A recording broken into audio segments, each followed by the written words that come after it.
Louvado seja Deus pelas cabeças pensantes que defendem a sã doutrina.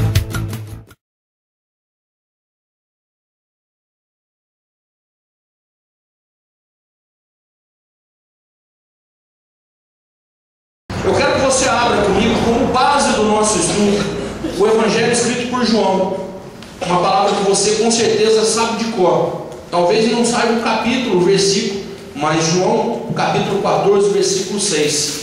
Eu tenho certeza que você conhece essa palavra. Amém? Você, por favor, se coloque de pé em reverência à palavra do Senhor.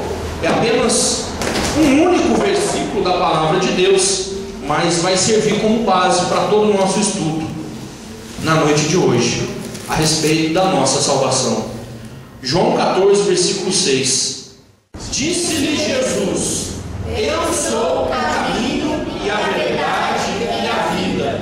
Ninguém vem ao Pai senão por mim. Os irmãos podem se assentar. Irmãos, em primeiro lugar, é preciso, antes de falar da salvação, eu preciso falar a respeito da queda. Irmãos, Deus criou Adão e Eva no jardim do Éden. E Deus criou o ser humano puro. Deus, Ele fez cada um de nós sem pecados. E Ele nos fez para que nós vivêssemos em amizade, em união e comunhão com Ele. Enquanto nós permanecêssemos puros, nós teríamos a amizade e a comunhão com o nosso Deus que nos criou. Isso está lá em Gênesis capítulo 2, versículo 16 e 17, se você quiser ler depois na sua casa, quando Deus fala para Adão e diz assim: olha, de toda árvore do jardim você pode comer livremente, mas da árvore do conhecimento do bem e do mal você não deve comer, porque no dia que dela você comer, você vai morrer. Irmãos, é interessante e é muito importante a gente entender que a palavra morte, no seu original, quando da escritura da Bíblia Sagrada, a palavra morte, ela não tem o significado que normalmente nós utilizamos. Nós vemos a palavra morte como fim da vida. E na verdade a palavra morte, ela não significa o fim da vida, ela significa separação. Então Deus falou para Adão: olha, Adão, você pode comer da árvore do fruto que você quiser, mas não coma da árvore do conhecimento do bem e do mal, porque se você comer dessa árvore, no dia que você comer dessa árvore, nós vamos nos separar.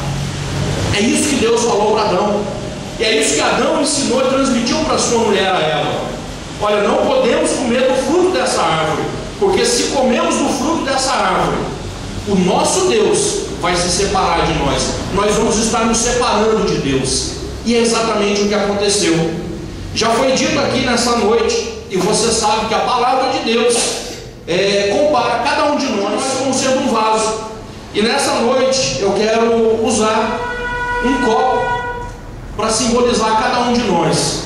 Nós somos como um vaso, mas eu vou usar o copo porque o copo é transparente, para você enxergar o que eu quero te mostrar. E Deus vem e sopra sobre nós o Espírito da vida, quando Ele cria Adão e Eva. E Adão e Eva nasceu puro, foram criados puros, como essa água que está aqui, transparente, sem pecado. E aí Deus fala para eles: olha, continue assim, porque se vocês pecarem, se vocês me desobedecerem, nós vamos nos separar. E eles vão caminhando, não se sabe, a Bíblia não fala quanto tempo, quantos dias, meses, talvez até anos, mas eles caminharam na direção de Deus, até que um dia Eva, tentada pela serpente, ela chega até o fruto da árvore do conhecimento do bem e do mal, e ela prova daquele fruto. E aí o que acontece? Aquilo que estava puro, ele passa a ser contaminado. E eu quero representar isso. Eu trouxe aqui comigo, não me pergunta nem o que é, porque faz tanto tempo que está aqui que eu já nem me lembro mais. Café. É café? É, né? Um pouquinho de café.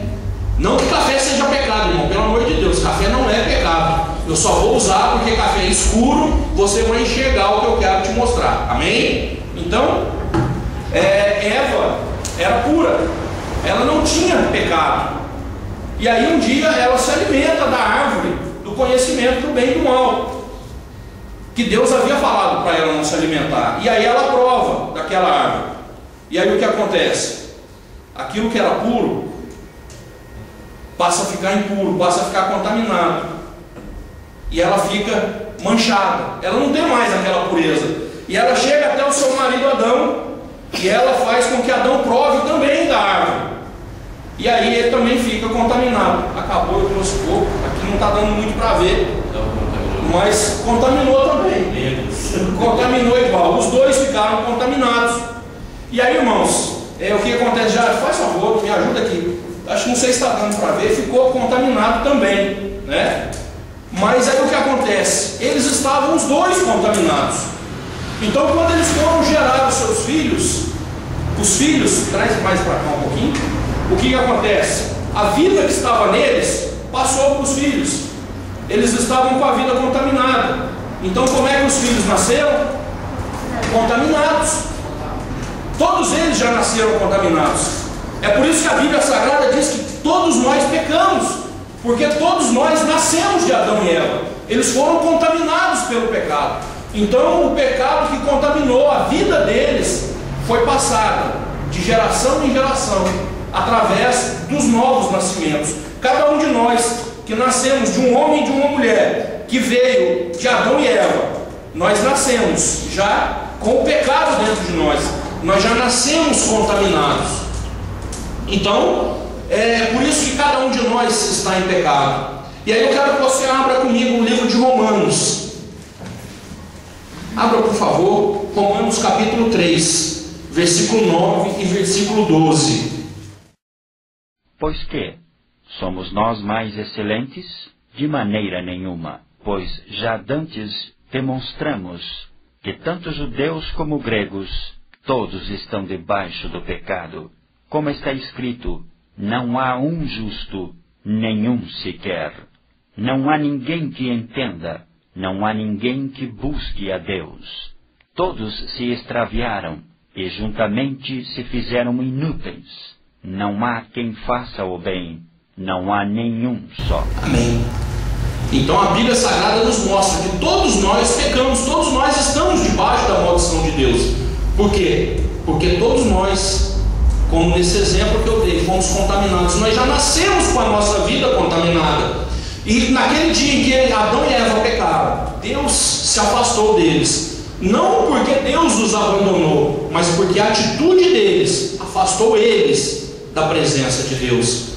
E aí, como eles não tinham mais a comunhão com o Senhor, não era possível passar isso para os seus filhos. E todos nós estamos debaixo de pecado. Todos nós nos fizemos pecadores, seja mais ou seja menos.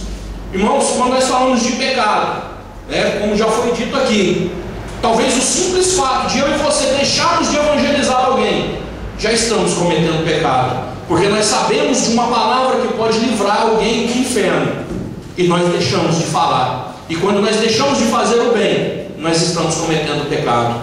Não estou dizendo apenas de matar, de roubar, de adulterar, mas a simples mentirinha do dia a dia, a simples falta de sinceridade no seu coração, isso já é um pecado diante da presença de Deus. E todos nós somos pecadores. E aí, irmãos, surge a necessidade, porque se nós somos pecadores, nós merecemos o castigo. Se nós pecamos, se nós desobedecemos a Deus, nós merecemos ser castigados por isso. Eu e você, o nosso pecado, ele precisa de uma punição, ele precisa de um castigo. E Deus já deixou isso bem claro. Leia comigo a carta escrita aos Hebreus. E sem derramamento de sangue não há remissão. Só existe uma maneira de eu e você termos o nosso pecado punido, o nosso pecado remido, perdoado, esquecido por Deus, é através do sangue. É por isso que lá no Antigo Testamento, Deus havia criado através de Moisés as leis a respeito do sacrifício de animais, porque o ser humano pecava, e aí diante de Deus era necessário que se derramasse o sangue de um animal, para não que Deus perdoasse e esquecesse aquele pecado, mas apenas para que ficasse encoberto, para que Deus não olhasse para aquele pecado, até que chegasse o dia do sacrifício perfeito de Deus, do sacrifício único feito ao Senhor nosso Deus pelo pecado de cada um de nós. Nisso, irmão, todas as religiões são iguais. Aonde você for, se você estiver no cristianismo, se você estiver no islamismo, se você estiver no espiritismo, se você estiver no judaísmo, aonde você for, você sempre vai ter essa noção de que todos os pecados, por menor que eles sejam, eles precisam ser punidos, eles precisam ser cobrados. Você precisa pagar pelo seu pecado. O próprio Allan Kardec escreve isso no livro O Evangelho segundo o Espiritismo. Ele fala, olha, todo pecado, por menor que seja, ele precisa ser punido. E nós não discordamos disso em momento nenhum. Nós, salvos em Jesus Cristo, nós, da nossa fé na Bíblia Sagrada, nós concordamos com isso. Nós dizemos que realmente todo pecado, por menor que seja, ele precisa ser punido. E aí que entra o mistério tão glorioso e tão simples, que é tão maravilhoso que as pessoas não conseguem entender, que se chama o amor e a misericórdia do nosso Deus.